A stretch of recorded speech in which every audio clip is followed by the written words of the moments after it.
কিরে সোহেল আর সোহাগ, তোরা দুজন কি রোজা আছু? মহাজন, আসলে আজকে আমি রোজা থাকতে পারি নাই। ও আচ্ছা। এ সোহাগ, তুই কি রোজা আছু? হ্যাঁ মালিক, আমি রোজা আছি। মাশাল্লাহ, যাক ভালো লাগলো। এই নে, এখানে 1,000 টাকা আছে, কাম শেষে বাড়ির নাকি ইফতার নিয়ে যাস। ঠিক আছে মালিক। আচ্ছা, তাইলে দুইজন ভালোভাবে কাজ কর। আচ্ছা মহাজন, বছর তুই তো 2,000 টাকা ভালো রে। আরে টিয়া তো তুইও পালো নি, মিথ্যা কথা বলি। মিথ্যা কথা কছো?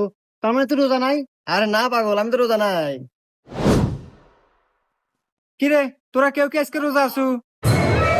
কি রে মালিক, আজকেও আছে? আজকে আমি ভুল হরমু না, আজকে আমি মিথ্যাটা কমু, দেখতেছি তে আজকে ওতে আছে। হ্যাঁ মহাজন, আমি আজকে রোজা আছি। আর সোহাগ তুই? না মহাজন, হ্যাঁ সাথে চেতন পাই নাই। ও আচ্ছা, তাইলে তুই এক কাজ কর, বাসায় যা, বাসায় যা, দেখ তোর ভাবি বিরিয়ানি রান্না করছে, যা খাওয়া দাওয়া করে আয়গা। আচ্ছা মহাজন, আমি আনি যাইতেছি। ধর ধর ধর।